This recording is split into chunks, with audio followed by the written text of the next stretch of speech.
হযরতে আবু বকর সিদ্দিকের কথা বলছিলাম। তিনি খতমে নবুয়াতের পক্ষে দাঁড়িয়ে মুসাইলামাতুল কাজ্জাবের বিরুদ্ধে 10,000 সাহাবাদের নিয়ে চলে গেলেন।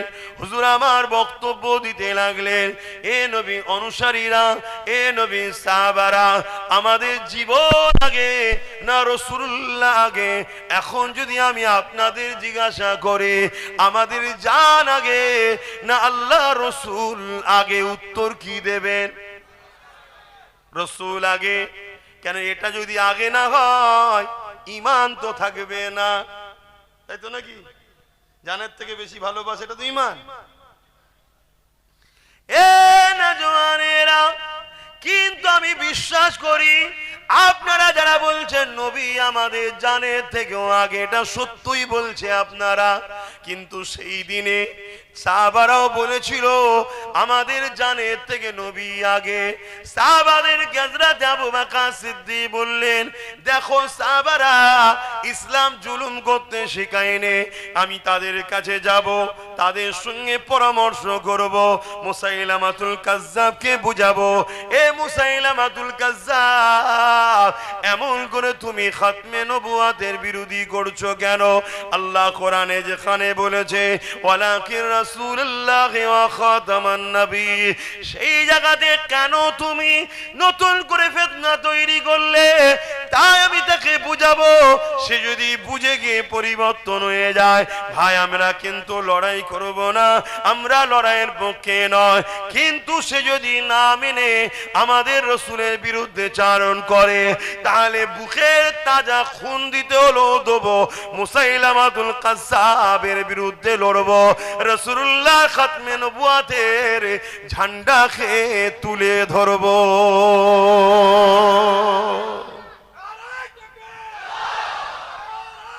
আল্লাহ, মাঝে মাঝে বলি কি করব গিয়ে, সব তো বলে দিয়েছি, আবার কত বলবো, কিন্তু তারপরেও ছেলেরা ছাড়ে না।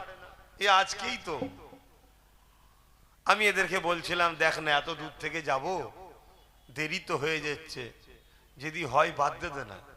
আমি তো এসেছি এখানে অনেকবার, কাউকে এলে মৌলানারা রয়েছে, ইমাম সাহেবরা রয়েছে, আর একজন মৌলানা নাকি দাওয়াত আছে, লিয়ে করে লি। তারপরে দেখলাম আমার সাথে ছেলেটা শুধু ফোন তুলেই যাচ্ছে, তার মানে কি শুধু এবার শুরু হয়ে গেছে চারিদিক থেকে, এ বুঝাচ্ছে ও বুঝাচ্ছে, অনেক নেটওয়ার্ক আছে তো। দেখেন ভাই, আমার হারাবার কিছু নেই, আমার হারাবার কিছু নেই। আম্মা বিনিআমাতি রাব্বিকা ফাহাদ্দিস, আল্লাহ শুকরিয়া আদায় করে বলছি, আল্লাহ আমাকে উম্মতে মুহাম্মাদি করেছে, এর চেয়ে দামি সম্পদ আমাকে আল্লাহর কিছু দেয়নি। এটা হলো দুনিয়া আখিরাতের, দুনিয়া পুরো যদি এক পাল্লায় রাখা হয় আর উম্মতে মুহাম্মাদি সার্টিফিকেট এক্সাম এটা লকআপটা আমার কাছে এইটাই সবচেয়ে দামি, যে আমি নবীর উম্মত হতে পেরেছি। বলুন সুবহানাল্লাহ। এটা সবাই বুঝবে কি জানি না, কিন্তু যারা বোঝার তারা ঠিক বোঝে। তারপরে আবার জামানার মুজাদ্দিদের আওলাদ করেছে, নবীর খানদানে জন্ম দিয়েছে, কি দেয়নি আল্লাহ। কিন্তু এর পরেও বলছি আপনারা একটু কথাগুলো বুঝবেন, কি বুঝাতে চাইছি। তাহলে আমাদের কাজ দুটো দিয়েছে আল্লাহ, কুনতুম খায়রুল উম্মাহ উখরিজাত লিন-নাস তা'মুরুনা বিল মা'রুফ ওয়া তানহাউনা আনিল মুনকার। আল্লাহ আমাদেরকে শ্রেষ্ঠ উম্মত করেছে, জোরে বলুন সুবহানাল্লাহ। খায়রুল উম্মাহ, আমরা শ্রেষ্ঠ উম্মত আল্লাহ আমাদেরকে করেছে। দ্বিতীয় নম্বর কথা হচ্ছে আল্লাহ আমাদেরকে এই শ্রেষ্ঠ উম্মত কেন করলো? আমাদের দুটো কাজ আল্লাহ দিয়েছে, যে কাজ নবী আলাইহিস সালামরাও করেছে। যত নবীরা এসেছে দুটো কাজ করেছে, অন্যায়কে মিটিয়ে আল্লাহর জমিনের উপরে ন্যায় প্রতিষ্ঠিত করেছে, জোরে বলুন সুবহানাল্লাহ। আমাদেরকেও আল্লাহ এই দুটো কাজই দিয়েছে, অন্যায় করো না, অন্যায়কে মিটাও, নাই করো, নাইকে প্রতিষ্ঠিত করো। এবারে অন্যায় কি আর নাই কি, আল্লাহ তার জন্য বলছেন মা আতাকুমুর রাসূল ফাখুযুহু ওয়া মা নাহাকুম আনহু ফান্তাহু। রাসূল যা আদেশ করেছে মেনে নাও, যা, দু চারটে নয়, কেউ যদি বলে আমি ভারতে বসবাস করি, তাহলে আমি জিজ্ঞেস করবো, ভারত যদি সবাই বসবাস করে সবার নেতার কথা মানতে পারে, তো তুমি তোমার নেতারটা মানতে অসুবিধা হচ্ছিল কেন একদিন? সুযোগ তো আমরাই করে দিয়েছি, সেই সুযোগে ওরা আসা শুরু করেছে। এদেশে যদি সবারটা চলে, জিনার মতো কেউ আসেনি আর আসবে না, তিনারটা চলবে না কেন? জিনার সম্বন্ধে মহান স্রষ্টা বলছে, ইন্নাকা লাআলা খুলুকিন আযীম, সব থেকে উত্তম চরিত্রওয়ালা হলো মুহাম্মদ সাল্লাল্লাহু আলাইহি ওয়াসাল্লাম। জোরে বলুন সুবহানাল্লাহ। জিনার লাইফ স্টাইল 1450 বছর ধরে মানুষ পড়ে পড়ে আজকের দিনও লাখো মানুষ দলে দলে তিনার প্রেমিক হচ্ছে। জোরে বলুন সুবহানাল্লাহ। জিনার লাইফ স্টাইল পড়ে আমেরিকার জর্জ ডব্লিউ বুশের মেয়ে ইমানের কালেমা পড়ে তিনার গোলাম, তিনার প্রেমিক হয়ে গেছে। জোরে বলুন সুবহানাল্লাহ। জিনার লাইফ স্টাইল পড়ে সাউথ আফ্রিকার বিখ্যাত এক ধর্মগুরু খ্রিস্টানদের 10 লক্ষের অধিক তার ভক্ত শিষ্য ছিল, সেও মুহাম্মদ সাল্লাল্লাহু আলাইহি ওয়াসাল্লামের গোলাম হয়ে গেছে, মানে অনুসারী হয়েছে। জোরে বলুন সুবহানাল্লাহ। জিনার লাইফ স্টাইল পড়ে ইউরোপ মহাদেশ তারা বলতে লেগেছে আগামী 40-এর মধ্যে সংখ্যাগুরু হবে ইসলাম। জোরে বলুন সুবহানাল্লাহ। জিনার লাইফ স্টাইলে আজকের দিনে ভারতবর্ষ হাজারো লাখো মানুষ নতুন করে তিনার প্রেমিক হয়ে ইসলাম কবুল করছে। জোরে বলুন সুবহানাল্লাহ। সেই নবীর উম্মত দাবিদার, তোমার বাপ নবীর উম্মত, দাদু নানা নানি সব মুসলমান, তোমার আমার মধ্যে কেন অ্যালার্জি হয়? এটা ধ্বংসের কারণ। তাহলে আল্লাহ আমাদের রাসূলকে আমাদের জন্য মডেল করেছে। লাকাদ কানা লাকুম ফি রাসূলিল্লাহি উসওয়াতুন হাসানা। ধর্মনীতি রাসূলকে দেখে, অর্থনীতি রাসূল থেকে, সমাজনীতি রাসূল থেকে, পরিবার নীতি রাসূল থেকে, রাষ্ট্রনীতি রাসূল থেকে, সম্প্রীতি নীতি রাসূল থেকে, মানববন্ধন নীতি রাসূল থেকে, রাজনীতি বলুন এর বেলায় মুসলমান কার থেকে নিয়েছে? কথা বুঝে আসছে না? নাই সবাই যদি এই দেশে তাদের বিভিন্ন সব মডেল বানাতে পারে, অনুসারী বানাতে পারে, তো মুসলমান তোমরা কি করলে? তাহলে আমাদের লাইফের অংশ হবে আমার রসুল হলেন আমাদের মডেল, অন্য কেউ নয়। কোন আলেম আমাদের মডেল নয়, কোন পীর আমাদের মডেল নয়, কোন পীরজাদা আমাদের মডেল নয়, আব্বাসও কারো মডেল নয়। আব্বাস যদি রসুল চিনায় তো আব্বাস জিন্দাবাদ, ইমাম পীর পীরজাদা যদি রসুলের সঙ্গে জুড়তে চাই তো জিন্দাবাদ, আর না হয় সব মুর্দাবাদ। আমাদের সঙ্গে দ্বিতীয় কারো সম্পর্ক নয়, আমাদের একটাই লক্ষ্য হবে মুহাম্মদ আরবি সাল্লাল্লাহু আলাইহি ওয়াসাল্লাম। জোরে বলুন সুবহানাল্লাহ। আজ বড় দুঃখের বিষয়, আমরা সেই নবী ছেড়ে দিয়ে বসে আছি। যুগে যুগে আমাদের উপরে হামলা হয়েছে, কিন্তু আমাদের দিলে রসুল ছিল, সংখ্যা কম ছিলাম আমরা, বিজয় আমরা হয়েছি। তাহলে আমাদের কাজ দুটো, নাই দেখলে এই অন্যায় দেখলে প্রতিরোধ করা, খতম করা, নাইকে প্রতিষ্ঠিত করা। আর যতক্ষণ আমাদের দিলে রসুল ছিল ততক্ষণ দুনিয়ায় আমাদের সংখ্যা কম ছিল, তো কি হয়েছে? দুনিয়া আমাদের দিকেই তাকিয়েছিল, আমরাই বিজয় কামিয়াবিতে ছিলাম। জোরে বলুন সুবহানাল্লাহ। আল্লাহ রসুল আমাদেরকে নামাজ দিয়েছে যেমন ব্যক্তি জীবনের জন্য, সমাজ জীবনের জন্য ক্ষুধার্তকে খানা খাওয়াতে বলেছে। আল্লাহ নবী যেমন ব্যক্তি জীবনের রোজা দিয়েছে যে রোজা রাখো তোমার নিজের ভালো হবে, ঠিক তেমন সমাজ জীবনকে ভালো রাখার জন্য নেশা মুক্ত সমাজ গড়তে বলেছে। আল্লাহ নবী যেমন আমাদের ব্যক্তি জীবনের কল্যাণের জন্য হজ করতে বলেছে, তেমন সমাজ জীবনকে ভালো রাখার জন্য আল্লাহ নবী বলেছে ঘুষকে বন্ধ করো, ঘুষ মুক্ত সমাজ গড়ো। শুনছেন তো? তাহলে ইসলামের একটা লোভ আর একটা লোভ না, এটা কি মুনাফিকি নয়? আজকে ইসলাম মসজিদ আর মাদ্রাসাতে সীমাবদ্ধ। ইসলাম পৃথিবীর আর কোন জায়গাতে নেই, শুধু মসজিদে আছে আর মাদ্রাসায় আছে। সব জায়গা থেকে ইসলামকে মুছে দেওয়া হয়েছে। এটা কি প্ল্যান মাফিক হয়েছে না হয়নি? এবারে তারা চাইছে মসজিদটাকেও শেষ করে দে, মাদ্রাসাটাও শেষ করে দে, বাস ইসলাম শেষ। তাহলে আগে ভুলটা কারা করলো? আমরাই করেছি। আমরা সংসার জীবন থেকে ইসলামকে সরিয়েছি, অর্থনৈতিক জীবন থেকে ইসলামকে সরিয়েছি, কারবার নীতি থেকে ইসলামকে সরিয়েছি, এডুকেশন নীতি থেকে ইসলামকে সরিয়েছি, সব জায়গা থেকে আমরা ইসলামকে সরিয়ে বার করার আমরা সহযোগিতা করেছি। শুধু ইসলাম আছে মসজিদে আর মাদ্রাসায়, বাকি বলুন কোন জায়গায় ইসলাম আছে? এইবারে তারা দেখছে তো বেশ ভালোই কাজ হয়ে গেছে, আমাদের দ্বারাই করিয়েছে। এখন তারা চাইছে মসজিদ আর মাদ্রাসাটা শুধু দখল করলে মিটে যাবে, ইসলাম শেষ। কিন্তু তারা জানে না এদের 14 পুরুষ হাজারবার চেষ্টা করেছে ইসলামকে মিটাবার, আমার আল্লাহ তাদের নাম নিশানা মিটিয়ে দিয়েছে। জোরে বলুন সুবহানাল্লাহ। তবে হ্যাঁ, আপনারই বাচ্চা কোনো ইসলাম পাবে কি একটা সন্দেহ আছে, আপনি ইসলামের উপরে থাকবেন কিনা একটা সন্দেহ আছে, আপনি বেঁচে থাকবেন কিনা একটা সন্দেহ আছে, আপনাকে বেঁচিয়ে রাখা হবে কিনা একটা সন্দেহ আছে। এক জালিমদের হাতে আল্লাহ মিটিয়ে দিতে পারে, আর নচেত আমাদের এই ভুলের খেসারত হিসাবে আল্লাহর আযাবে আমরা শেষ হয়ে যেতে পারি। কেন? আমরা অন্যায় করেছি, আমরা ভুল করেছি, আমরা ইসলামের সঙ্গে প্রতারণা করেছি, আমরা ইসলামের সঙ্গে ধোঁকাবাজি করেছি। আমার রাসূল আমাদেরকে আজও মদিনার জমিন থেকে ভালোবাসে, আজও কাঁদছে। সেই নবীর সঙ্গে আমরা প্রতারণা করেছি, আমরা সেই রাসূলুল্লাহর কথা মনে রাখিনি। আমরা দুনিয়ায় চোর, জালিম, অত্যাচারী, খুনি, সমাজ বিরোধী নেতাদের পিছনে আমাদের যুবকরা সময় যৌবন নষ্ট করেছে, তাদের জন্য এরা সময় ব্যয় করেছে, আমার রাসূলুল্লাহর জন্য এরা সময় ব্যয় করেনি। কথা কি আমার খারাপ লাগছে? বড় দুঃখে কষ্টে কথা বলছি। 8 বছর ধরে আমি চিল্লাচ্ছি ওয়াকফ বাঁচাও। সাক্ষী দেবেন ঠিক বলছি না ভুল বলছি?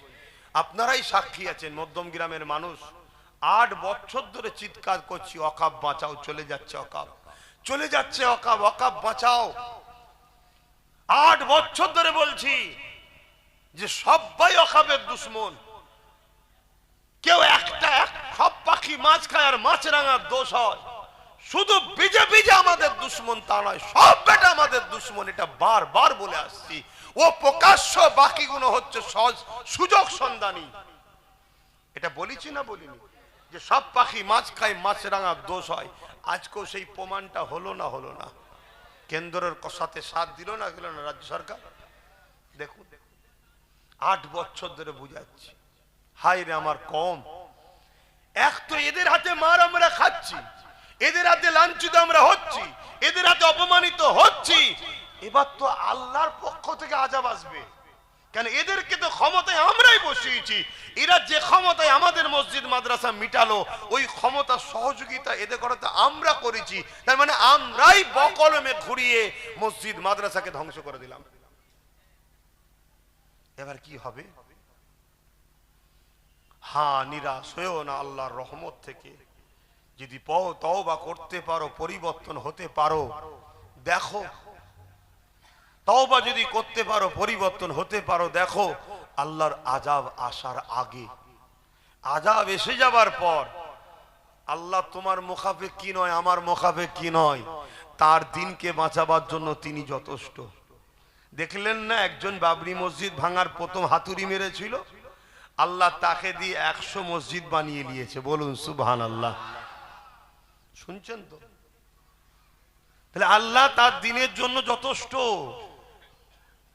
আল্লাহ জালিমদেরকে মিটাবার জন্য তিনি একাই যথেষ্ট। কি যথেষ্ট না যথেষ্ট নয়? নমরুদ ছিল পৃথিবীর রাজা, কিন্তু জালিম ছিল না? ছিল না। এত জালিম ছিল, আল্লাহর সঙ্গে যুদ্ধ পর্যন্ত করবে বলল। আমার আল্লাহ ইব্রাহিম নবীকে বললেন নমরুদকে সৈন্য জোগাড় করতে বলো। আমি ইব্রাহিম নমরুদের চ্যালেঞ্জ কবুল করলাম, অ্যাকসেপ্ট করলাম, আমার পক্ষ থেকে সৈন্য পাঠাবো। নমরুদ ছিল পৃথিবীর রাজা, পুরো পৃথিবী থেকে লক্ষ লক্ষ তীরন্দাজ, বল্লম এক্সপার্ট সব যোদ্ধাতে ঘরে তৈরি করেছে, জড়ো করেছে। অপর দিকের মাঠে একদিকে শুধু ইব্রাহিম খলিল দাঁড়িয়ে আছে। ইব্রাহিম আলাইহিস সালামকে নমরুদ বারবার ধোঁকা দিচ্ছে, টিটকিরি দিচ্ছে যে তোমার আল্লাহ মনে হয় ভয় খেয়ে গেছে। বলুন নাউজুবিল্লাহ। জোরে বলবেন না? হ্যাঁ, এইগুলোও বলতে আপনাদেরকে বলতে হবে। তোমার আল্লাহ কই সৈন্য পাঠাচ্ছে, কই কই সৈন্য? লাস্টে নমরুদ অহংকারে একটা তক্তা তৈরি করেছে, এই তক্তার উপরে শগুনের সঙ্গে তক্তাকে বেঁধেছে, বেঁধে আকাশ মুখে উঠে অনেক ওপরে গিয়ে তীর নিক্ষেপ করছে। আমার আল্লাহ পাক দুনিয়াতে ফারিস্তাকে পাঠালেন, অনেক বড় কথা, মাছের রক্তলি যে লাগিয়ে দিল, সেই তীর যখন নবীন জমিনে এসেছে, নমরুদ খুশিয়ে দেখাচ্ছে, ইব্রাহিম দেখো তোমার আল্লাহকে, নাউজুবিল্লাহ, বুঝতে পারছেন তো? এই দেখো তার রক্ত, নাউজুবিল্লাহ বলেন, লা হাওলা ওয়ালা কুওয়াতা ইল্লা বিল্লাহ। ইব্রাহিম আলাইহিস সালাম শুধু মুচকে মুচকে হাসছে আর ভাবছে তোর যে কি দশা হবে একটু পরেই বুঝবি। তো এই নমরুদ গুলোর যে কি দশা হবে সেটা আমরা ভালোভাবে বুঝি, কিন্তু আপনার আমার কি হবে? কারণ আমরা গাদ্দারি করে ফেলেছি না। আপনি বলবেন আমি তো করিনি, আমিও জানি সবাই, সমস্ত মুসলমান তো গাদ্দার নয়, আমিও জানি, কিন্তু এরপরও শাস্তি যখন আসবে সবাইকে ভোগ করতে হবে। কেমন? কেন? হযরত নবী লূত আলাইহিস সালামকে আল্লাহ বললেন ৮০,০০০ লোক মারবো, তার মধ্যে থেকে ৪০,০০০ লোক ভালো, ৪০,০০০ লোক খারাপ। আল্লাহ নবী লূত আলাইহিস সালাম বলছেন, আল্লাহ খারাপ লোকগুলো শাস্তি পাওয়ার যোগ্য, মারবেন ঠিক আছে, ভালো লোকগুলোকে কেন মারবেন? আল্লাহ পাক বললেন, এ নবী লূত, খারাপ লোকগুলোর সঙ্গে ভালো লোকগুলো মেশে কেন বিরোধী না করে? শুনছেন তো? আর আমার আল্লাহ এদের মধ্যে থেকে, আপনাদের মধ্যে থেকেই প্রচুর মানুষকে আবার হিফাজতও করবে, যারা হকের পক্ষে লড়াইও করছে। জোরে বলুন সুবহানাল্লাহ। ঠিক, আল্লাহ হেফাজত করবে। আবার পরীক্ষাও আল্লাহ নিতে পারে, যেমন সাহাবাদের নিয়েছে, নিয়ে যদি আব্বাসকে শহীদের দরজা দেয়, এটা আমার জন্য খুশি না দুঃখ? জোরে বলেন, আপনাদের জন্য কি খুশি না? এ তো সৌভাগ্য হওয়া যে আমরা কেউ আল্লাহর পক্ষে, নবীর পক্ষে থাকার জন্য আমরা শহীদ হয়েছি। আরে মৃত্যু তো হবেই, এইটা কি সবার নসিবে হয়? হ্যাঁ? আবার আল্লাহ যদি বলে কাউকে বাঁচাবো, হযরতে খালিদ বিন ওলীদ নাম শুনেছেন? ১২০ থেকে ২৫টা লড়াই করেছে ইসলামের পক্ষে দাঁড়িয়ে, তার আগে ইসলামের বিরুদ্ধে ছিল। আবার কি কপাল দেখেন, ইসলামের বিরুদ্ধে উহুদের যুদ্ধের ময়দানে খালিদ বিন ওলীদের নেতৃত্বে ৭০ জনের উপরে সাহাবা হুজুর শহীদ হয়ে গেছে। কিন্তু সেই খালিদ বিন ওলীদ উহুদের একটা রণকৌশল দেখে তিনার মধ্যে চেতনা ফিরে এসেছিল, যাক আল্লাহ তিনাকে হেদায়েত করে এত সম্মানিত করেছেন, সাইফুল্লাহ, আল্লাহ তরওয়াল লাকাব পেয়েছে। জোরে বলুন সুবহানাল্লাহ। ১২৫টা লড়াই করেছে, প্রতিটা লড়াইতে খালিদ বিন ওলীদের নেতৃত্বে আল্লাহ বিজয় দিয়েছে। জোরে বলুন সুবহানাল্লাহ। যে লড়াইয়ে একদিকে ৩০০০ মাত্র, আর একদিকে ২ লক্ষ রোম। তৎকালীন সময় রোম হলো পৃথিবীর সুপার পাওয়ার। আজ যেমন আমেরিকা বলে, রাশিয়া বলে, তৎকালীন সুপার পাওয়ার হলো রোম। সেই রোমের বিরুদ্ধে মাত্র ৩০০০ সাহাবাদের নিয়ে খালিদ বিন ওলীদের নেতৃত্বে রণকৌশলে আল্লাহ বিজয় দিয়েছে। বলুন সুবহানাল্লাহ। সেই খালিদ বিন ওলীদ তিনি যখন ইন্তেকাল করবে, বিছানাতে শুয়ে আছে, চোখ ভরা পানি, স্ত্রীকে বলছে আমার শরীরে দেখো কোন জায়গায় কি অস্ত্রর আঘাত লাগতে বাকি আছে। স্ত্রী চেক করে করে বলছে না, এমন কোন জায়গা নেই যে যেখানে জালিমদের অস্ত্রর আঘাত লাগেনি। তখন কাঁদতে কাঁদতে বলছে আমার জীবনের একটা তামান্না ছিল, প্রতিটা লড়াই আমি যখন বেরোতাম আল্লাহর কাছে বলতাম, আল্লাহ তোমার জন্য লড়তে গিয়ে জালিমদের আঘাতে আমি যেন শহীদ হই, আমি যেন শহীদ হই। কিন্তু ১২০-২৫টা লড়াই করলাম, শরীরের কোনো জায়গায় আঘাতও লাগতে বাকি নেই। এরপরও আল্লাহ আমাকে এত বড় শহীদের নিয়ামতটা কেন দিল না? আমি কি এমন করলাম? স্ত্রী সান্ত্বনা দিয়ে বলছে, আপনি কি চান পৃথিবীতে এমন কোন শক্তি আছে আল্লাহর তরোয়ালকে কেউ দুটুকরো করতে পারবে? আপনার নাম তো সাইফুল্লাহ, আল্লাহর তরোয়াল, এজন্য আল্লাহ তার তরোয়ালকে হিফাজত করেছে। জোরে বলুন সুবহানাল্লাহ। আরো জোরে বলুন সুবহানাল্লাহ। উনি তখন একটু শান্তি পেলেন যে ঠিক বলেছ, এজন্য আল্লাহ আমার শহীদ হতে দেয়নি। তাহলে আল্লাহ বাঁচাতে পারে না, পারে না? আর আল্লাহ যদি কাউকে লেবে বলে ঘরে দাদু বেঁচে আছে, নাতি পুতা মরে যায় না, যায় না, তাহলে কিসের জিন্দেগির জন্য এত আশা? মত বারহাক সত্য হবে। কবে হবে? যেদিন তোমার ফিক্সড হয়ে আছে, ওটাকে কেউ চেঞ্জও করতে পারবে না, আর বাড়াতেও পারবে না, কমাতেও পারবে না। তাহলে মতকে কেন ভয় করো? আল্লাহ নবী বললেন আখরি জামানে আমার উম্মতরা প্রচুর মার খাবে। সাহাবা হুজুররা বললেন হুজুর সংখ্যা কি তাদের কম হয়ে যাবে? আল্লাহ নবী বললেন না, সংখ্যা কম হবে না, সংখ্যা অনেক হবে, তারপরেও মার খাবে। সাহাবারা জিজ্ঞেস করল হুজুর কারণ কি? আল্লাহ নবী বললেন তারা মওতকে ভয় করবে আল্লাহকে ছেড়ে দিয়ে। তারা মওতের হাত থেকে বাঁচার জন্য দুনিয়ার জালিম অত্যাচারী শাসকদের কাছে মাথা চুপ করে মুখ বন্ধ করে তাদের দলদাস হয়ে যাবে। আজকে হচ্ছে না হয়নি বলুন? সাধারণ মানুষ তো হচ্ছেই হচ্ছে। ভালো ভালো আলেম উলামা মুফতি বক্তারা জালিমদের কাছে বিক্রি হয়ে যাচ্ছে। সামান্য পদ অর্থ বা জান্নাত চলে যায়, দরকার নেই বাবা। কিন্তু এই জান যাবান না, যাবান না। আজকে জাতির, যে জাতির একজনের নাম শুনলে আজকের দিনও ইসলাম বিদ্বেষীরা থরথর করে কাঁপে, যার নাম হযরতে সালাউদ্দিন আইবি, 9 বছরের বালক, তিনি বলতে লেগেছে মসজিদ আকসাকে আমি দখল করব। জোরে বলুন সুবহানাল্লাহ। আর আজকে আমাদের কোটি কোটি থাকার পরও হাজার হাজার মুসলমানের সামনে, 70% মুসলমানের সামনে জালিম দাঁড়িয়ে বলে মসজিদ মাদ্রাসার জন্য এখানে কথা নয়, দিল্লি চলে যাও। একটা মুসলমান কথা বলার নেই। তো এই জাতির উপরে আল্লাহ লানত হওয়া তো দরকার। ফালতু গোল ভর্তি করে কি লাভ যদি ফায়দা না হয়? আপনি রাখবেন? এই আপনি গাছ লিখেছেন, গাছ যদি ফল না দেয় আপনি রাখবেন? আজকে যেখানে আলেম উলামা ইমাম সব দাঁড়িয়ে এবং 70% মুসলমান আলেম উলামা ইমাম, তাদের সামনে এক জালিম ইসলাম বিদ্বেষী সাম্প্রদায়িক কমনাল সন্ত্রাস জাহান্নামের কুকুর, সে বলছে এখানে নয় দিল্লি চলে যাও। আজকে জাতির মুখে কোনো কথা রয়েছে? আর আজকে এত বড় অঘটন ঘটে গেল, আজকের মুসলমানদের মুখে প্রতিবাদ আছে? সেই ধর্মীয় লাইনে কয়েকটা আলেম উলামা প্রতিবাদ করছে, আর রাজনীতির আগিনায় সেই নবী বংশের একটা বাচ্চা সে প্রতিবাদ করছে। বাকি কই? বলুন, আমার কথায় খারাপ লাগছে নাকি? কি জলসা করবেন শুনে? জলসা শুনে কি করবেন? আমার মসজিদ থাকবে না, আমার মাদ্রাসা থাকবে না, আমার কবরস্থান থাকবে, আমার ঈদগাহ থাকবে না, কি করবেন জলসা শুনে? এখনো সময় আছে।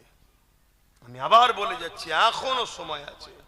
যে অস্ত্র তোমার হাতে আল্লাহ দিয়েছে, ওই অস্ত্রকে ব্যবহার করে নিজের ক্ষমতা দখল করো, নচেত ওটাকেও কেড়ে নেবে খুব শিগগিরই, ওই ফুটানিটাও মিটিয়ে দেবে খুব শিগগিরই। শুনছো তো নাকি? অসুবিধা হচ্ছে নাকি? ওটাকেও মিটিয়ে নেবে। আমি সবাইকে জিজ্ঞেস করছি, হাত তুলে বলুন অসুবিধা হচ্ছে? বড় দুঃখের সাথে বলতে হচ্ছে ভাই, ভুল হয় তওবা করতে হবে, আল্লাহর কাছে ফিরে আসতে হবে। অন্যায় দেখলে প্রতিবাদ করা শিখিয়েছে আমার দাদু, আমার বংশের মুরব্বী হযরত সিদ্দিক আকবর রাদিয়াল্লাহু তাআলা আন। রাসূল যেই চলে গেলেন দুনিয়া থেকে, মুসাইলামাতুল কাজ্জাব নামে এক শয়তান মিথ্যুক কাজ্জাব খতমে নবুয়াতের বিরোধী করে বলল আমি নবী। হযরত আবু বকর সিদ্দিক 10,000 সাহাবাদেরকে প্রস্তুত করলেন যে আমরা বুকে তাজা খুন দিতে হয় দেব, আমার রাসূলুল্লাহর খতমে নবুয়াতের অপমানকে মেনে লব না। জোরে বলুন সুবহানাল্লাহ। নবীর একটা পাঠ খতমে নবুয়াত, তার বিরোধী করার জন্য 10 লক্ষ হাজার সাহাবা বুকে তাজা খুন দিতে রাজি। আর এখানে নবীর পুরো দিনের ঐতিহ্য, মসজিদ, মাদ্রাসা সব মিটিয়ে দেওয়া হচ্ছে। এখনো যদি মুসলমান বলে সেই জালিম ইসলামের দুশ্মনদের সাথে থাকবো, তো এ মুসলমান মনে হয় এর গোড়াতে গন্ডগোল আছে না নাই? আর নাই কি করে এটা হতে পারে? হ্যাঁ, হালকা বয়সে মদ খেয়ে ফেলেছে, হালকা বয়সে গান শুনে ফেলেছে, হালকা বয়সে যাত্রা দেখেছে, হালকা বয়সে সিনেমা দেখেছে, হালকা বয়সে দাড়ি ছেড়েছে, প্যান্ট শার্ট পরেছে, এগুলো গুনাহ করেছে, কিন্তু কোন মুসলমানের বেটা বলতে পারে না মসজিদ মাদ্রাসার ভাঙা যারা দুশ্মন তাদের পক্ষে থাকতে পারে। যদি থাকে তাহলে জানতে হবে রক্তটা মুসলমানের রক্ত নেই, হয়তো চাষ হয়েছে আমার ঘরে, বাপ ছিল বাইরে, অন্যজন চাষ করে দিয়েছে, এটা ছাড়া অন্য কিছু হতে পারে না। ভাষা করা লাগতে পারে, ভাষা করা লাগতে পারে, দিনের স্বার্থে বলতে হবে, দিনের স্বার্থে বলতে হবে। আজকে চলে যাও রোমে, এই কি বলে স্পেনে, এই কথা আপনাদের এলাকাতেও বলিস, 800 বছর মুসলমান রাজত্ব করেছিল। এই 2 নম্বর গাদ্দার মুসলমানদের জন্য আজকে সেখানে যত বড় বড় সিনেমা হল, অফিস, আদালত, সব মসজিদ মাদ্রাসা ছিল, সেগুলো সব দখল হয়ে গেছে এই মুসলিমদের মধ্যে একদল গাদ্দার থাকার জন্য। আজকে দেখো না, যে কটা মুসলিম নেতা আছে তার মধ্যে তো একজন নাম করা নামি দামি একটা মৌলানাও মানুষ রয়েছে। এই সুযোগে তো তা উচিত ছিল তার যে তোর দলকে ঝেঁটা মারি, তোর দলের সাথে থাকবো না আমি, আমার মসজিদ মাদ্রাসার দুশ্মনদের সাথ দিলি তুই, দূর হয়ে যা বলে বেরিয়ে আসা দরকার ছিল না? ছিল না? এই মুহূর্তে বেরালে সে বিগতে যা ভুল করেছিল লোক সব ভুলে গিয়ে তোকে আবার বুকে করে লিয়ে বলতো চল একসাথে লড়াই হবে। কিন্তু না, হারামখোর গাদ্দার হারাম খেয়ে খেয়ে এমন জায়গায় চলে গেছে, মদের বিলে পর্যন্ত সই করে বসে আছে। হ্যাঁ, আমি বড় শখ করে আমার পেটে সই করে লিখেছি, একটা চিঠি দিয়েছিলাম, ভাবলাম মুসলমান ভালো ঘরের ছেলে মৌলানা, হয়তো দাদা হুজুরের নামে একটা লাইব্রেরি করে দেবে, দিয়েছিলাম। গাদ্দার গুলোকে চেনো?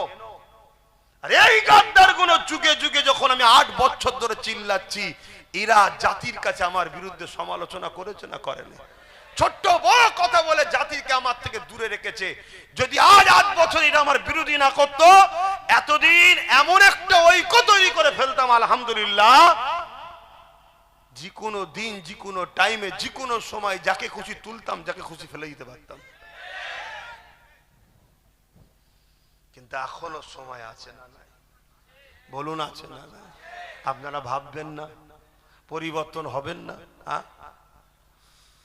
হযরত আবু বকর সিদ্দিকের কথা বলছিলাম, তিনি খতমে নবুয়াতের পক্ষে দাঁড়িয়ে মুসাইলামাতুল কাজ্জাবের বিরুদ্ধে 10,000 সাহাবাদের নিয়ে চলে গেলেন।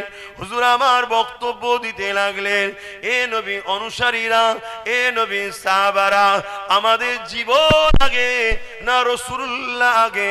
এখন যদি আমি আপনাদের জিজ্ঞাসা করি আমাদের জান আগে না আল্লাহ রাসূল আগে, উত্তর কি দেবেন? রাসূল আগে। কেন? এটা যদি আগে না হয় ঈমান তো থাকবে না, তাই তো নাকি? জানের থেকে বেশি ভালোবাসে এটা তো ঈমান। এ নওজওয়ানেরা, কিন্তু আমি বিশ্বাস করি আপনারা যারা বলছেন নবী আমাদের জানের থেকেও আগে, এটা সত্যই বলছে আপনারা, কিন্তু সেই দিনে সাহাবারাও বলেছিল আমাদের জানের থেকে নবী আগে। সাহাবাদের হযরত আবু বকর সিদ্দিক বললেন, দেখো সাহাবারা ইসলাম জুলুম করতে শেখায়নি, আমি তাদের কাছে যাব, তাদের সঙ্গে পরামর্শ করব, মুসাইলামাতুল কাজ্জাবকে বুঝাবো, এ মুসাইলামাতুল কাজ্জাব এমন করে তুমি খতমে নবুয়াতের বিরোধী করছো কেন? আল্লাহ কোরআনে যেখানে বলেছে ওয়ালাকিন রাসূলুল্লাহ ওয়া খাতামান নবী, সেই জায়গাতে কেন তুমি নতুন করে ফিতনা তৈরি করলে? তাই আমি তাকে বুঝাবো, সে যদি বুঝে গিয়ে পরিবর্তন হয়ে যায়, ভাই আমরা কিন্তু লড়াই করব না, আমরা লড়াইয়ের পক্ষে নয়। কিন্তু সে যদি না মেনে আমাদের রাসূলের বিরুদ্ধে চারণ করে, তাহলে বুকের তাজা খুন দিতে হলো দেবো, মুসাইলামাতুল কাজ্জাবের বিরুদ্ধে লড়বো, রাসূলুল্লাহ খাতমে নবুয়াতের ঝান্ডাকে তুলে ধরবো।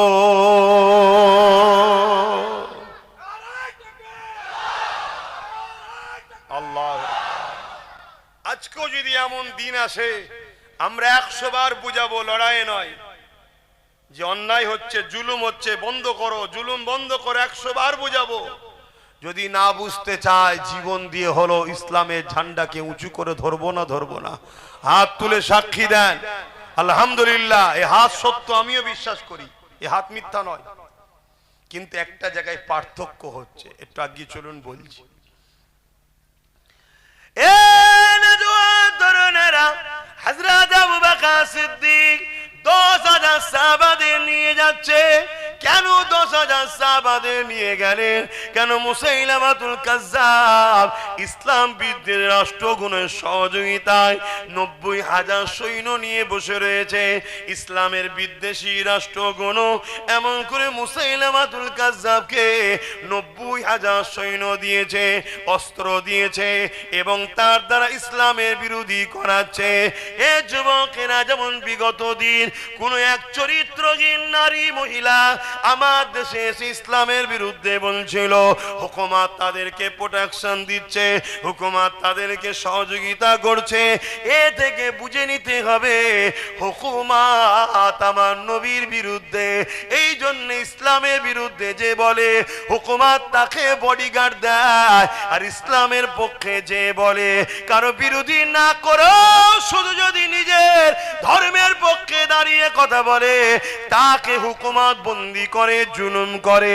এ থেকে বুঝে নেওয়া দরকার, এ হুকুমত আমাদের নয়। যেমন কিছুদিন আগে এই বাংলার জমিনে যখন ওয়াকাফে আন্দোলন করতে যারা নেমেছিল, হুকুমত তাদেরকে কেস দিয়েছিল, জেল দিয়েছিল।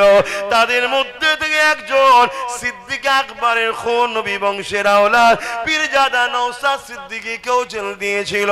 বুঝে লিয়া সেদিনই দরকার ছিল, এ হুকুমত আমার রাসূলের দ্বীনের পক্ষে নয়।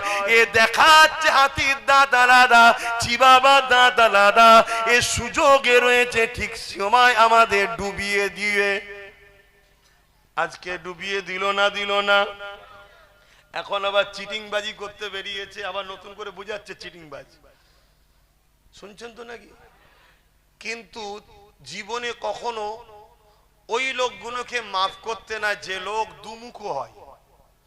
যে লোক দুমুখ হয় তাকে মাফ করতে নাই এক, যে লোক বিশ্বাসঘাতক হয় তাকে কোনোদিন মাফ করতে নাই।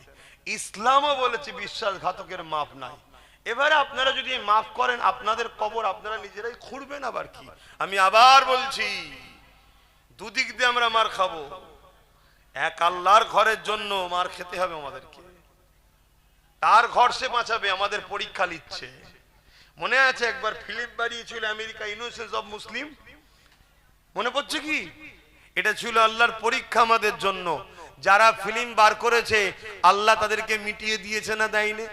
সিনেমা হলটা ধ্বংস করেছে না করেনি? সেই কজনের ফাঁসি হয়েছে না হয়নি? তা ফিল্মটা বার করার গেলেই হলে তো হলো, ব্রেনটা আল্লাহ যদি খারাপ করে দিত, মিটিত না? না, যদি ওই ফিল্মটা না হতো, লক্ষ কোটি মোমেন মুসলমানের ইমানের পরীক্ষা নেবে কি করে? এটা সিস্টেম তো, প্রক্রিয়া। এইগুলো দিয়ে আল্লাহ আমাদের ইমানের পরীক্ষা নেয়। আজকে আমাদের ইমানের পরীক্ষা শুরু হয়েছে যে বান্দা, তোর জমির জন্য তো ঝগড়া করিস, তোর জায়গার জন্য ঝগড়া করিস, চাকরি বাকরির জন্য ঝগড়া করিস। এবার আমার মসজিদ মাদ্রাসার দুশ্মনী করছে, তোরা কি করিস দেখবো। কথা মাথায় ঢুকছে?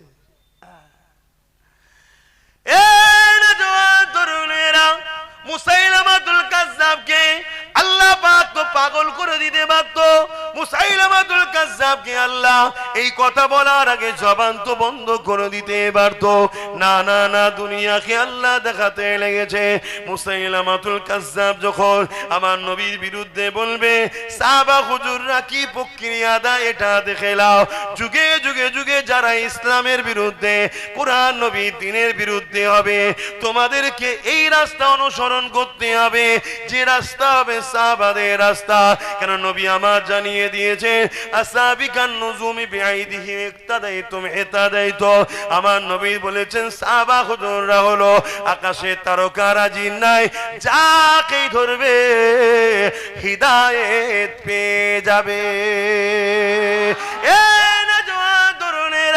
হযরত আবু বকর সিদ্দিক 10,000 সাহাবাকে নিয়ে মুসাইলামাতুল কাজ্জাবের বাড়ি চলে গেল।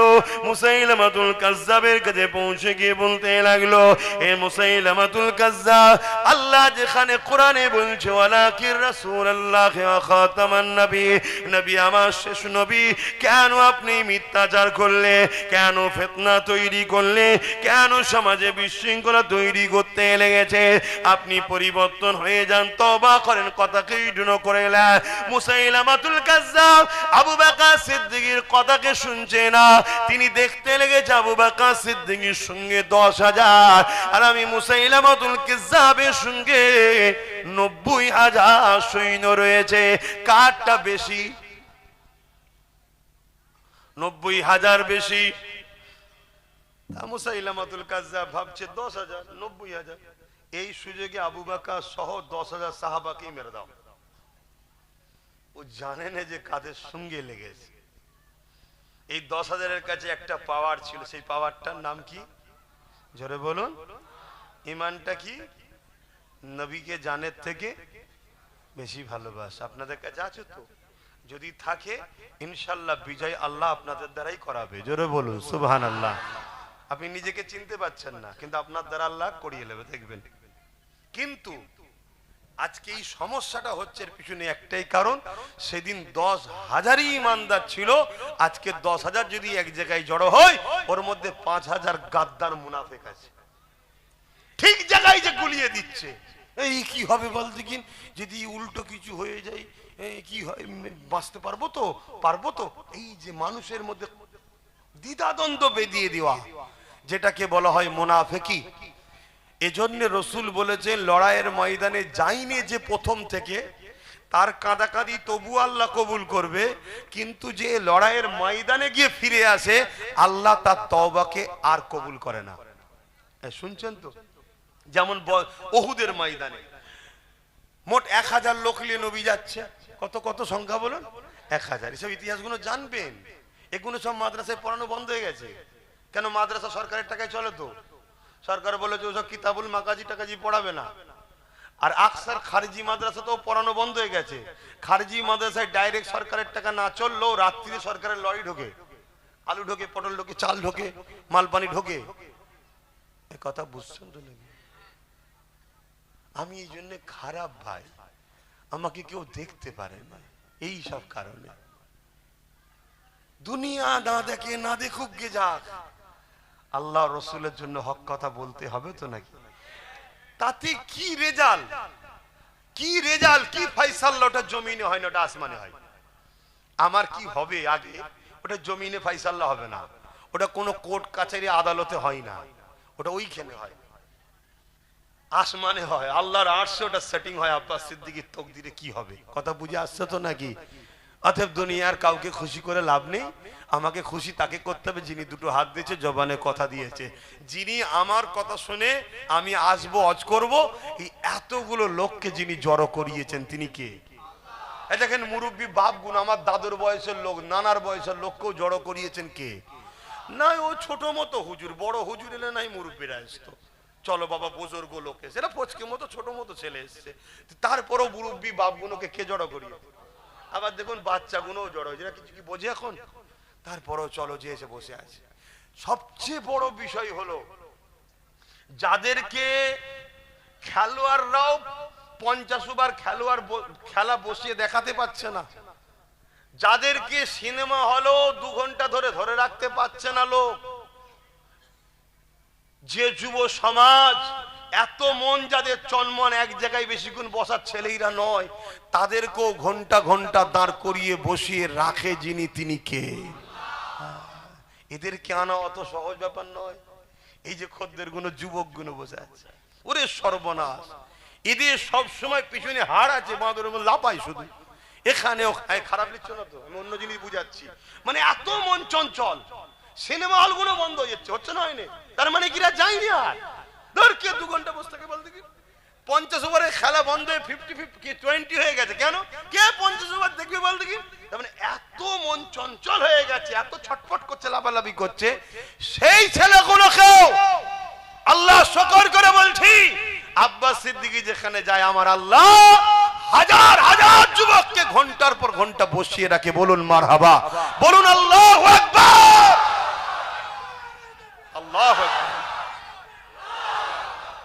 তাহলে এইটা যিনি করছে, আমি কথা তো তার জন্য বলবো রে বাবা, আমি অন্য কারোর জন্য বলবো নাকি?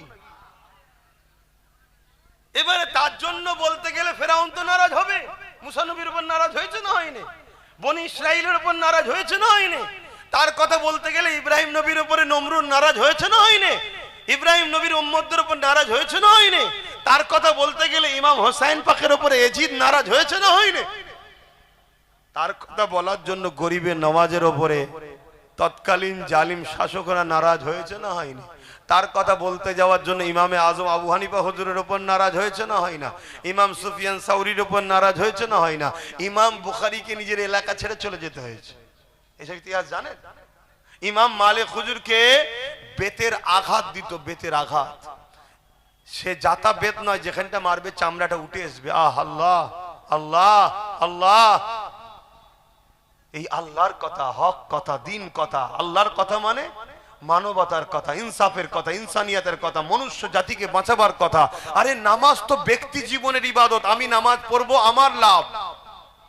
কথা বুঝে আসছে না? নয় কিন্তু মসজিদে দাঁড়িয়ে জুম্মায় যে খুতবাটা ইমাম দিচ্ছে, মানবতার কথা বলছে, ইনসাফের কথা বলছে। এ বাবা, মানুষকে ভালোবাসো, গরিবকে খানা খাওয়া, এটা কি ইসলাম নয়? তো গরিব যদি না হয় তাহলে গোলাম হবে কি করে? সরকার বানাচ্ছে গরিব, আর ইসলাম বলছে খানা খাওয়াও, তুমি খাইয়ে দিচ্ছ, তাহলে গরিব থাকবে কোথায়? এজন্য তোমাকে মিটাতে হবে।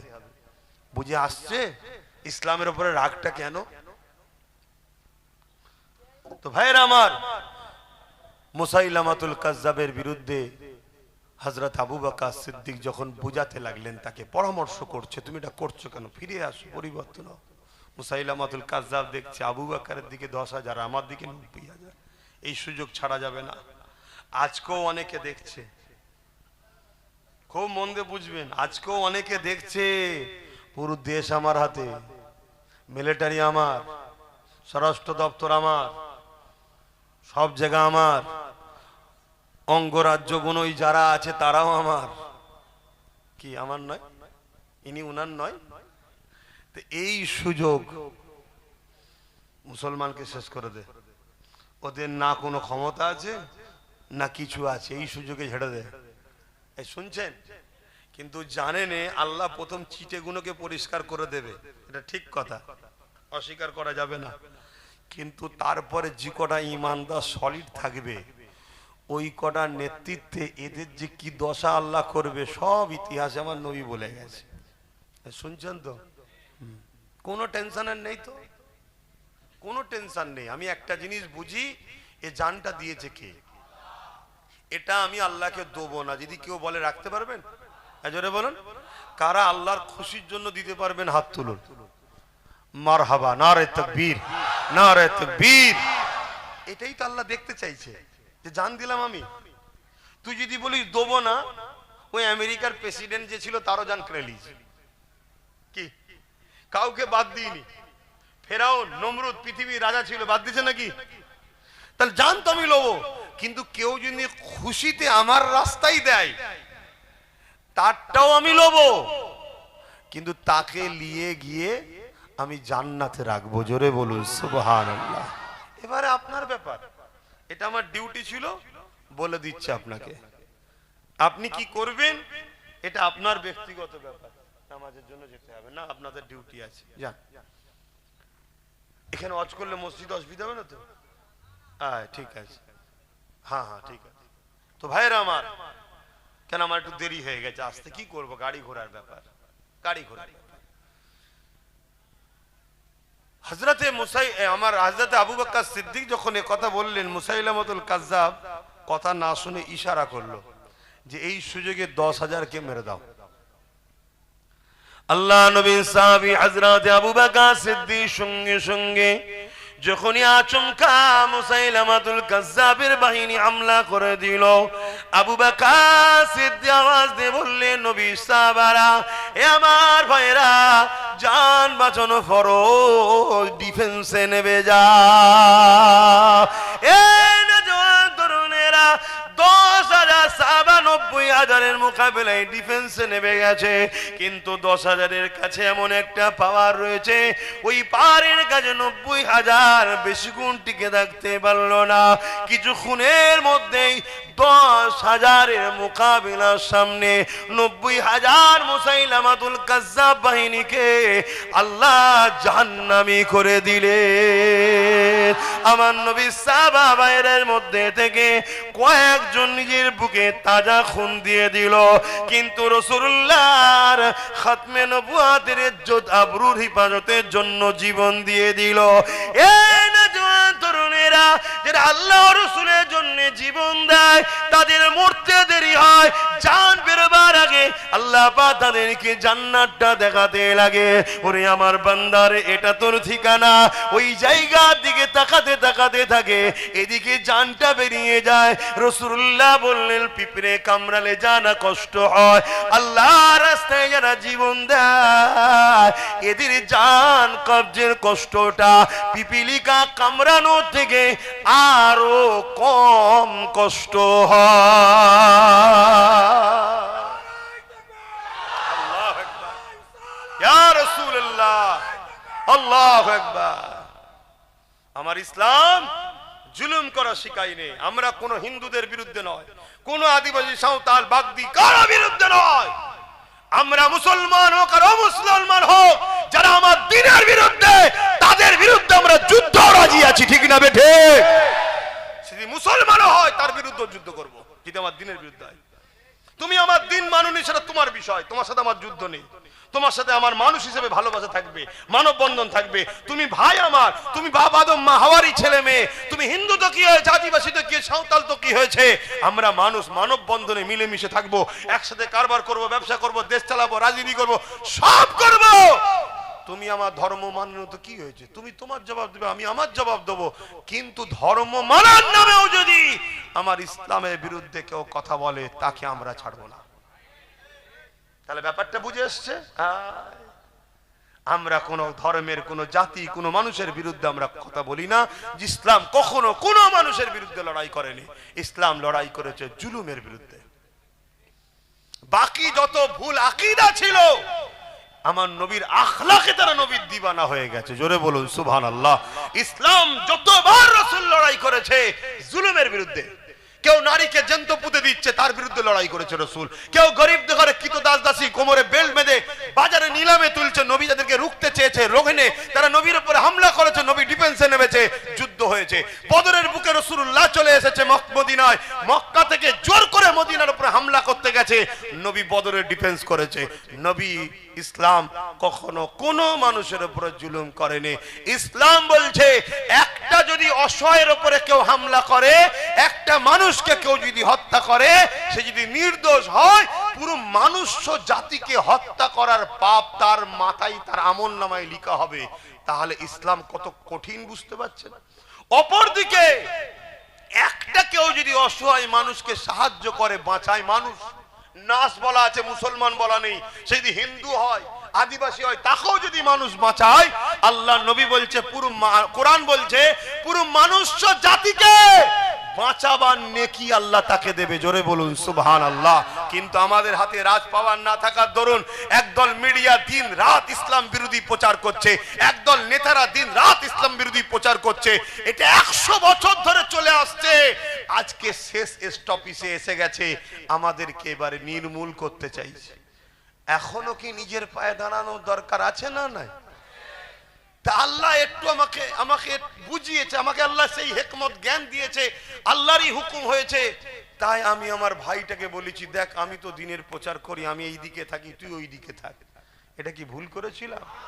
আজকে বলুন তো, এই মুহূর্তে তার সাথে যদি আরো কিছু থাকতো, চেয়ারের একটা পায়া যদি আমাদের থাকতো, তাহলে আজকে বলুন, যে আমাদের ঘরে বলল কেন্দ্রের সঙ্গে হাত মিলালো, সে হাত মিলাতে পারতো?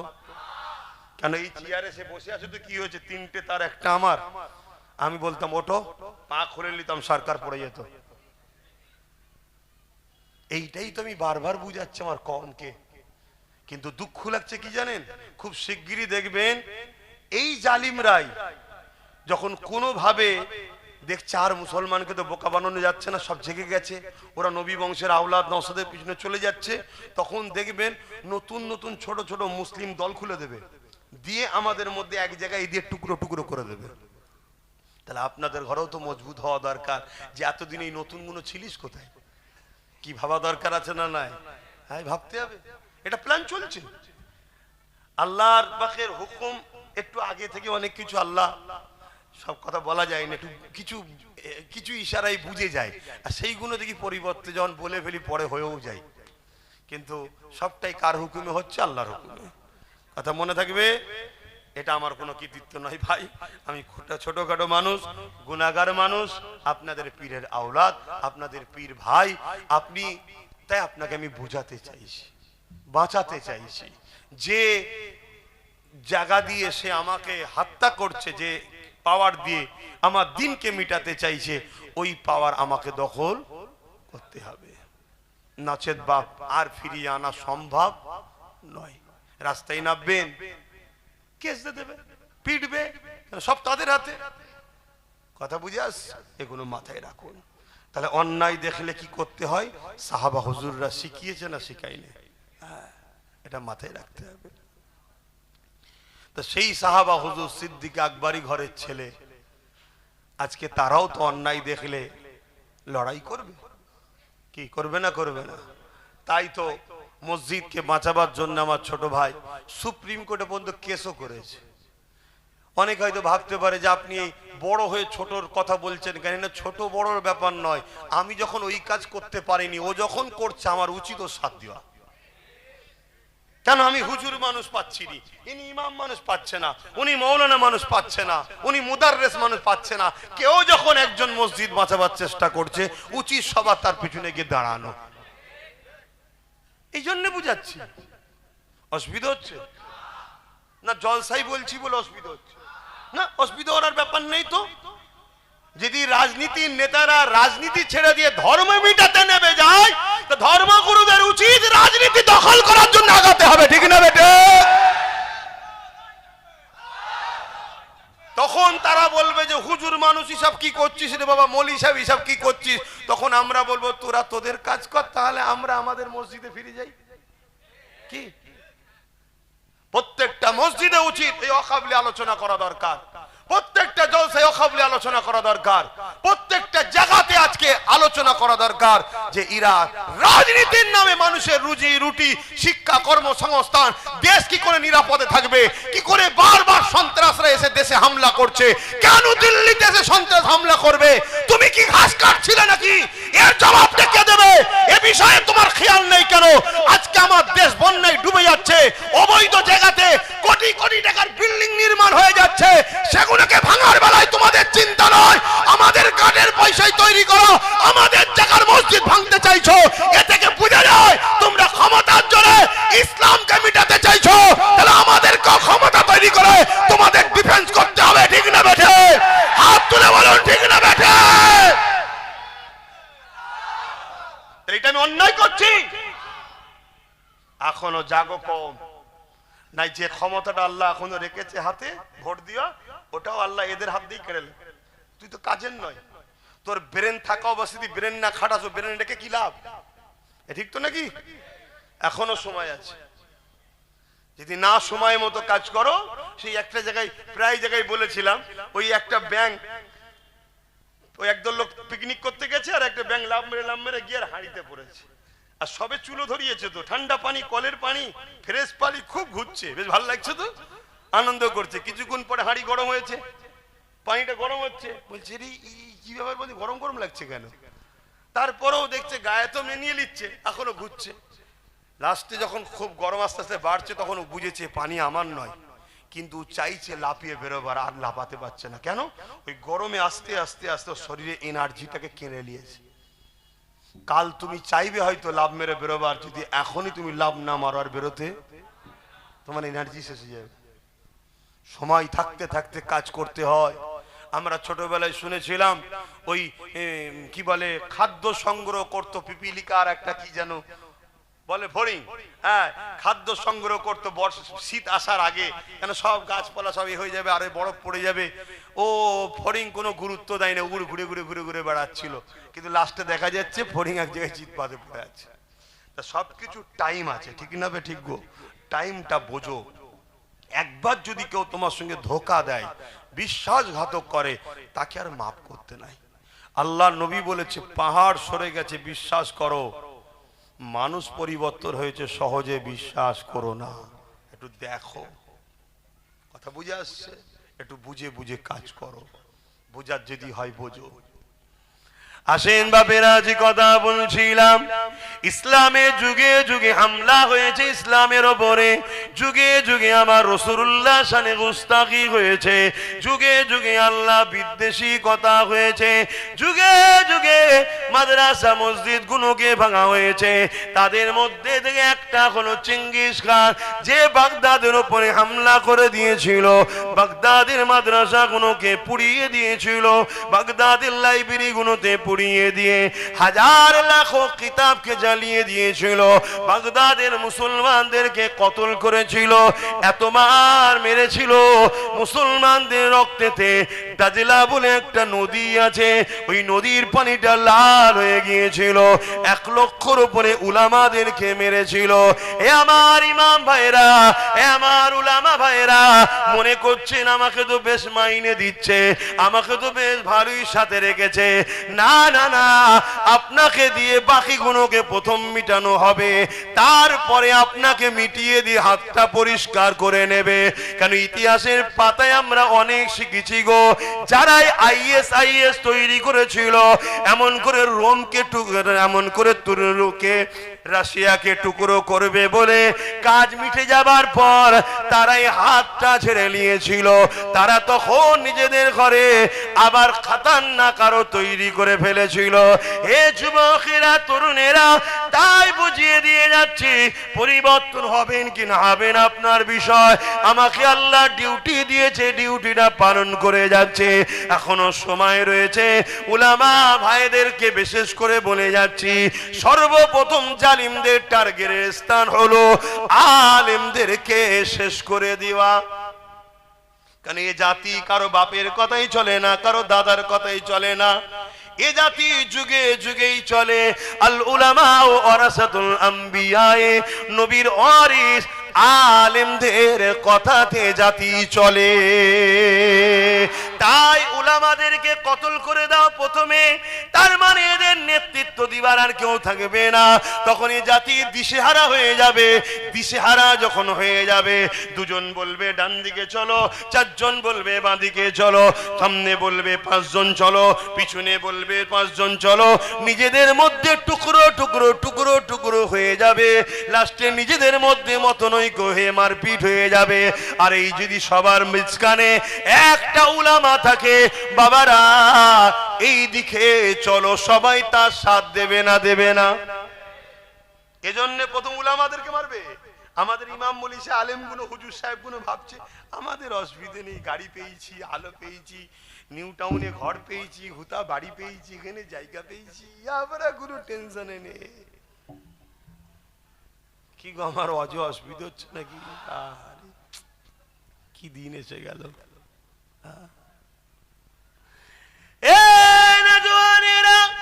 চেঙ্গিস খান এমন করে মুসলমানদের রক্তে দিয়ে দাদলা নদী নাল করে দিয়েছে গো। এই দিনে দেখা যায় চেঙ্গিস খান একটা বাগদাদের বড় মাদ্রাসায় হামলা করেছে। মনে রেখে দেন, মন দিয়ে শোনেন, ইতিহাসগুলো মন দিয়ে শুনবেন।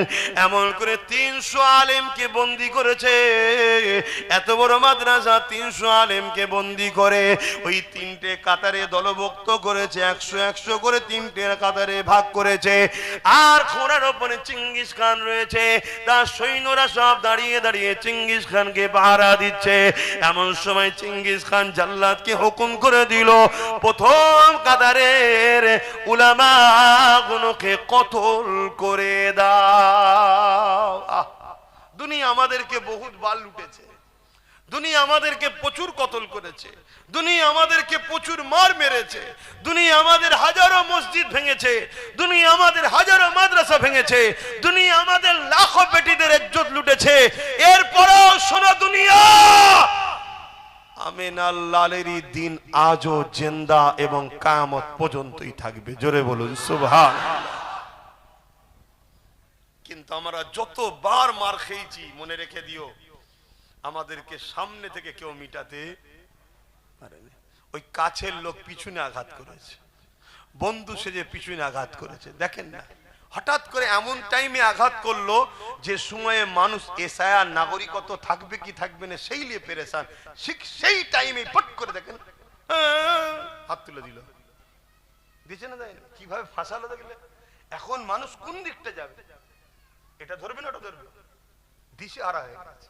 কিন্তু আমি আমার নাগরিকত্ব তুলে চিন্তায় নেই, ও কবে জমা দিয়ে দিয়েছি, থাকবে কি থাকবে না, যাবে কি যাবে না, ওসব আমি চিন্তা করছি কেন? আমার আল্লাহ জমিন আমাকে পাঠিয়েছে, আমাকে যে সরাতে যাবে আল্লাহ তাকে জমিন থেকেই তুলে দেবে, আমি বিশ্বাস রাখি। কথা বুঝে আসছে না? নয়, কিন্তু আমার কাছে টেনশন এটা, আমার খোদার ঘরগুলো কি হবে, আজ এয়ারপোর্টের ভেতরে মসজিদটা কি হবে, আজ টাউন সিটি এলাকাগুলো যে বড় বড় সব কবরস্থান আছে, কোটি কোটি টাকা দাম, 50 বিঘে, 10 বিঘে, 15 বিঘে, 20 বিঘে, এক এক কাটার দাম 5 কোটি টাকা, 10 কোটি টাকা। এই দেখলেন না আপনাদের নিউ টাউনে আমাদের সরকার হিন্দু ভাইদের ধর্মস্থান করার জন্য জায়গা দিচ্ছে, 1100 কোটি টাকার জায়গা। কত টাকা? আর অপরদিকে হিটকোর ভেতরে মুসলমানদের নিজেদের দান করা অল্প জায়গা আছে, সেইটাকে রাজ্য সরকার চুরি করে হিটকোকে বিক্রি করছে। তাহলে এই চোর সরকার মসজিদের জায়গা চুরি করেছে। কথা বুঝে আসছে না? নাই, তাহলে এই মসজিদের পক্ষে না বিপক্ষে? আর এই কথা যখন নওশাদ বলছে, এরই দলের আর একজন নামদারি মুশরিক মুসলমান আছে যে নিজেকে হাজি বলে, হারামখোর, জাহান্নামের কুত্তা, তো জন্মের গন্ডগোল আছে। দেখ, সে আজকে নওশাদের বিরুদ্ধে বলছো নাকি বিজেপির কতদিন চামচাগিরি করবে। এই বলেছে না? বলে না? ও জাহান্নামের কুত্তা, শয়তান। ও কিছুদিন আগে বলেছিল ইসলামে নাকি অশান্তি আছে, বলেছে না? বলেনি? ও আবার বলছে আমি মুসলমান। মুশরিক, একটা মুশরিক, যে শিরক করে তাকে মুশরিক বলা হয়। আজকে এই বিষয়ে তার কথা আছে যে হিটকো কেন জমিটা বিক্রি করলো। তাহলে এই সব কটা গাদ্দার এক জায়গায় হয়েছে, এই কথা বুঝছেন না? বোঝেন না? আর সেই জায়গায় আপনাদের পাড়ায় পাড়ায় প্রত্যেকটা গ্রামে গ্রামে কিছু কিছু কিছু কিছু মুসলিম এরকম গাদ্দার মুনাফিক রেখে দিয়েছে। তাদের ঘরে পয়সা দিয়ে, অর্থ দিয়ে জজ, উকিল, ডিএম, পুলিশ, ব্যারিস্টার করেনি, মুসলিম এলাকায় গুন্ডা তৈরি করেছে। আর ওই গুন্ডাগুলো নিরীহ মুসলমান যখনই নিজের কওমের কথা, নিজের কথা, নিজের অধিকারের কথা, বাঁচার কথা বলবে, ওরা তখন এসে তোমার উপরে হামলা করবে, তোমার কাজ বন্ধ করবে, জুলুম করবে। এই বাঁচতে যদি চাও, নিজের এলাকার মুনাফিক সুরাতে কাঁটা যে আছে সেগুলোকে আগে পরিষ্কার করতে হবে। হয় সুধরে যা, আর নয় পরিষ্কার করতে হবে। কথা বুঝে আসছে না? নাই, হ্যাঁ, আমি ওপেন বলে যাচ্ছি, কোনো অসুবিধা নেই। আমার তকদিরে খোদা যেটা লিখে রেখেছে সেটা হবে। আমি কারো ভয় করি না, কারো কেউ বেঁচে নেই, কারো ধার ধরি না। আজকে কোথায় যাচ্ছে এই নওশাদ বিজেপির চামচা? যে কটা নওশাদকে বিজেপির চামচা বলবে, ওই কটা জন্মের গন্ডগোল আছে, খেয়াল করে দেখবেন। হয় মসজিদের জায়গা ঝেড়ে খাই, না অকাপের জায়গা ঝেড়ে খাই, নাই নিজের কোনো অবৈধ এ করে বসে আছে, এরকম কোনো না কোনো ফিতনার মধ্যে রয়েছে। কথা বুঝে আসছে না? নাই, কত বড় শয়তানিরা আজকে মুসলমান দাবি করে। এরা আবার এই দেখেন আমাদেরকে এই মুখা বানাচ্ছে, এই দেখো মুসলমান তো, এই দেখো মুসলমান তো, এই দেখো মুসলমান তো। ভালো শিক্ষিত ভদ্র এডুকেটেড পার্সন, ভালো মুসলমান, সমাজের পক্ষে মানবতার পক্ষে মুসলমান, সেই মুসলমানকে কখনো তুলবে না। তুলবে সব 2 নম্বর দুগলা মার্কা গুন্ডাগুলোকে তুলবে। শুনছেন তো নাকি? এদেরকে চিনতে হবে। তা আমি আমার বাপকে, ভাইকে, মাকে, বোনকে চিনাবো না চিনাবো না? জোরে বলে। অসুবিধা হচ্ছে আপনার? এটা আওয়াজ দিয়ে বলেন, অসুবিধা হচ্ছে? ভাইরা আমার, কি কথা বলছিলাম? চিঙ্গিস খান 300 আলেমকে কাতার দিয়েছে।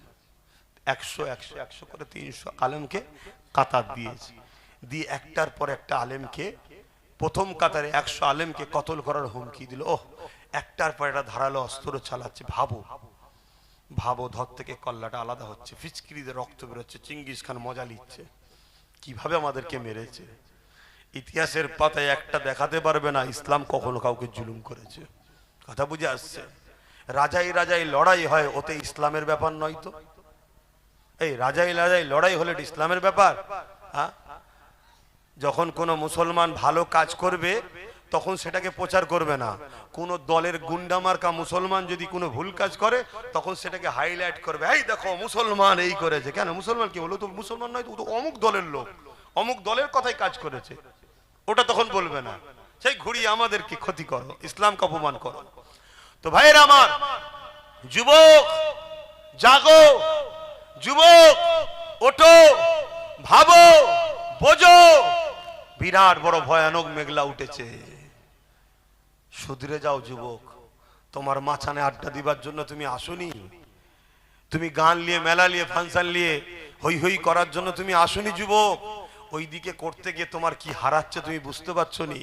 হ্যাঁ, কতদিন আগে বোম্বাই কি বলে বিহারে ভোট হয়ে গেল, যারাই 10,000 টাকা দিয়ে নেচেছে ভোট দিয়েছে তারাই এখন কাঁদছে, বলছে আরে 10,000 रुपया दिए थे हम जाके ভোট ডাল দিয়ে আজ हमारी घर तोड़ रहे জি। তারপরে তাদেরই ঘর ভেঙে দিচ্ছে। দেখেছেন তো নাকি? এগুলো দেখাবেন, সমাজকে একটু দেখান। যদি শেখে আমার কম 1,000 2,000 5,000 ভোট বিক্রি করবে, করো না, করো। আব্বাস সিদ্দিকী গেলে চিন্তা করতে হবে না।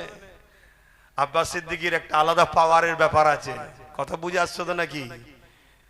ইজা জুলজিলাতিল আরদু জিলজালাহা, বেশি পাকামু করবে ভূমিকম্প হয়ে পুরো কলিকাতাই শেষ হয়ে যাবে। এই কথা বুঝে আসছো না? নাই ইজা জুলজিলাতিল আরদু জিলজালাহা, আল্লাহ কঠিনতম ভূমিকম্প পাঠাবে, কঠিন কঠিন ভূমিকম্প। আকাশ সমান বাড়ি করেছো, গরিবের রক্ত ঝেড়ে, এতিমের রক্ত ঝেড়ে, মানুষের পয়সা, সে মানুষটা হিন্দু হতে পারে, তারও পয়সা ঝেড়ে যদি কেউ বাড়ি করে তার উপর আল্লাহ লানত হবে। ও হিন্দুতে কি হয়েছে? স্রষ্টা তো সবার একজনই। তুমি স্রষ্টার সৃষ্টিকে জুলুম করে, তার জায়গাকে দখল করে, তাকে মেরে বার করে দিয়ে তুমি সেখানে আকাশ ছোঁয়া বাড়ি করেছো। খোদার গজব আসবে না? আসবে, খুব শিগগিরই আসবে। যাক, আমার মসজিদের জায়গা হিট করে ওখান থেকে লেলিচ্ছে, দেখছেন না? তো বাঁচাতে হবে না? বাঁচাতে গেলে ঐক্যবদ্ধ হতে হবে। পাশাপাশি যে পাওয়ারে লোহা কাটছে, জায়গা লিচ্ছে, ওই পাওয়ার দখল করতে হবে। ওই পাওয়ারের ভাগিদারি যে দেবে তার সাথে আমরা থাকব, যে ভাগিদারি দেবে না তার সাথে আমরা, ওই বলবে আমায় দাও আমি তোমায় রুখবো, আমায় দাও আমি তোমায় বাঁচাবো, বলেছিল না কলকাতার নামাজে দাঁড়িয়ে রেড রোডে, বিজেপির হাত থেকে আমি বাঁচাবো, পুরো দেশে আবার বলছে। মানে পাগলি যে কখন কি বলে বোঝা মুশকিল। বাঁচাবো, কোনো চিন্তা নেই। আর লাস্টে কি ফাঁসান ফেসে দিল?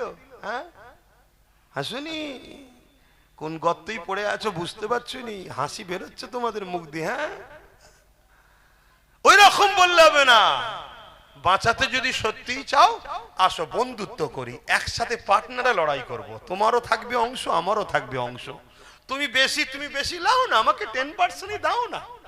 কথা বুঝে আসছে না? ওই চেয়ারের একটা পায়া, ওই চেয়ারের একটা পায়ে যে ভাইটা বসে আছে, বসুক না।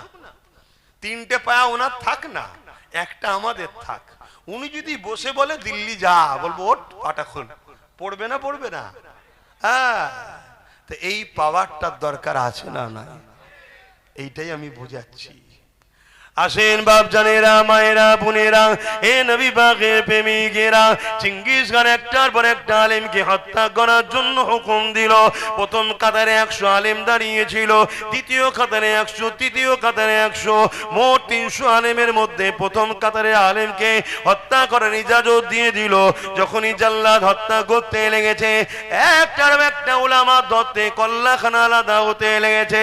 ওই প্রথম কাতারে একজন বয়স্ক উলামা ছিলেন, তিনি দ্বিতীয় কাতারে চলে গেলে। চেঙ্গিস খান দেখলো, কিছু বলল না। দ্বিতীয় কাতারে আগে থেকে 100 ছিল, ইনি যখন প্রথম কাতার থেকে দ্বিতীয় কাতারে এলো, 101 জন হয়ে গেল। প্রথম কাতারে 99 জন শহীদ হয়ে গেল। চেঙ্গিস খান দ্বিতীয় কাতারকে হত্যা করার হুকুম দিয়ে দিল। দ্বিতীয় কাতারে আবার যখন কতল হতে লেগেছে, ওই উলামা, বুজুর্গ উলামাটা, বয়স্ক উলামাটা তৃতীয় কাতারে চলে আসলো। দ্বিতীয় কাতারে 99 জন এমন করে শহীদ হয়ে গেল, হত্যা হয়ে গেল। 100 জন হত্যা হয়ে গেল। এমন করে 3 নম্বর কাতারে ওই উলামাটা গিয়ে চলে এলে। চেঙ্গিস খান গিয়েছে, ওই উলামার সামনে বলতে লেগেছে, এ মুরব্বি, এবারে তুমি কোথায় যাবে? প্রথম কাতার থেকে দ্বিতীয় কাতারে চলে এসেছো, দ্বিতীয় কাতার থেকে 3 নম্বর কাতারে চলে এসেছো, এবারে তুমি কোথায় যাবে? কে তোমাকে বাঁচাবে? এবারে তোমাকে মেরে দেওয়া হবে। আল্লাহ পাকের আলেম বান্দা, তিনি কোন রকম ভয় না করে আসমানের দিকে মুখটা তুলে বলছে, আল্লাহ রয়েছে। আরো জোরে বলুন সুবহান আল্লাহ। এ কথা বলতে পারবেন না আপনারা? হ্যাঁ, কিন্তু আপনারা এতদিন বলছিলেন বিজেপির হাত থেকে দিদি বাঁচাবে, এই জন্য তো খোদার মার হলো। আল্লাহ সূরা বাকারাতে বলেছে, আমাকে আমার হাবিবকে ছেড়ে যার উপরে বিশ্বাস করবে তার দ্বারা আমি আল্লাহ তোমাদের মিটাবো।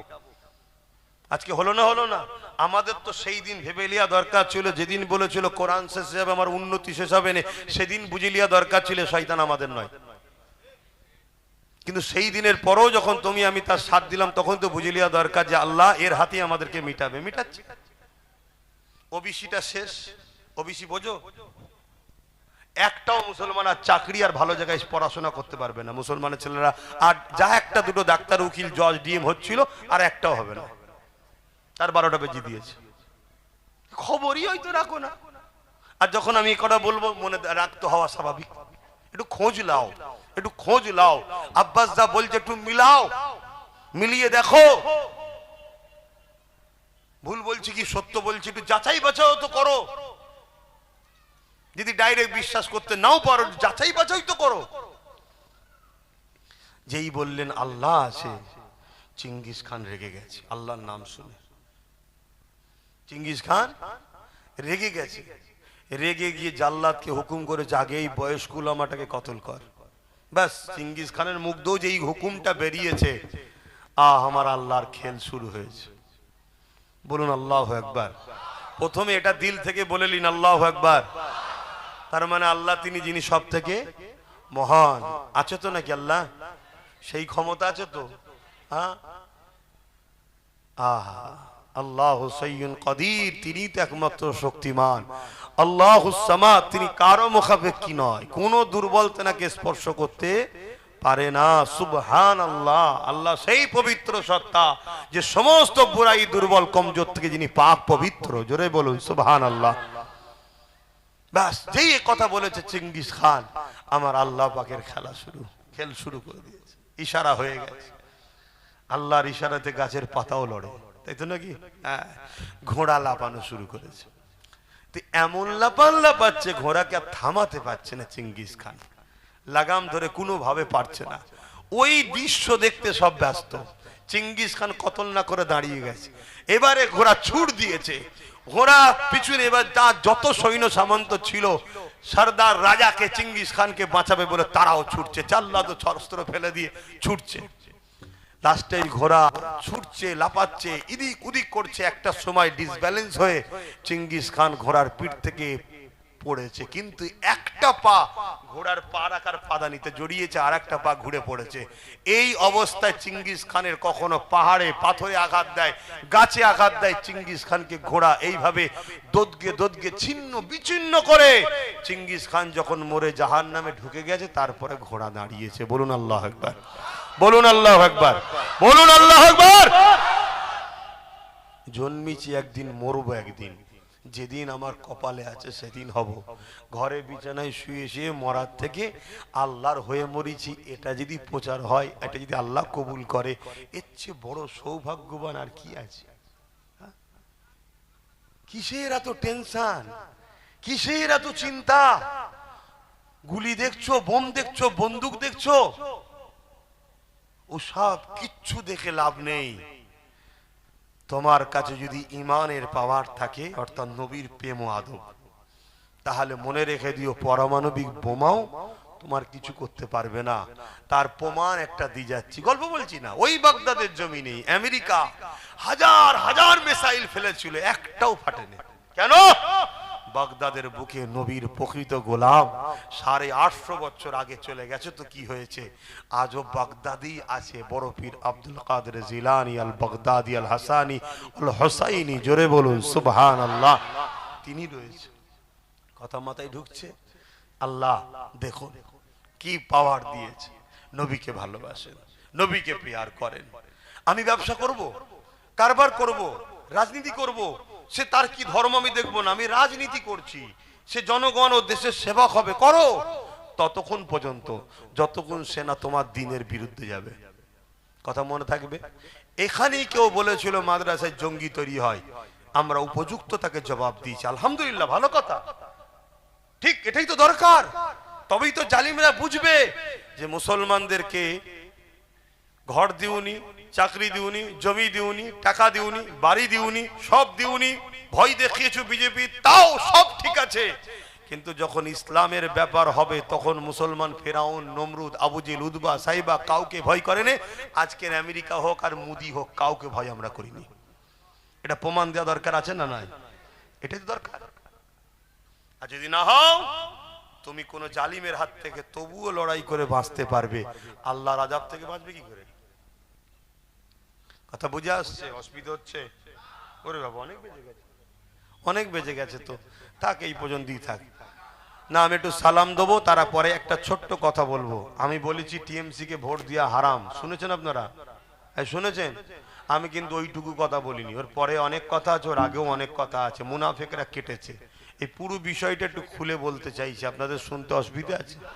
একটু হাত তুলে বলুন কারা শুনবে। আলহামদুলিল্লাহ। তার আগে একটু নবীকে সালাম দিয়ে লি। ইয়া নবী সালাম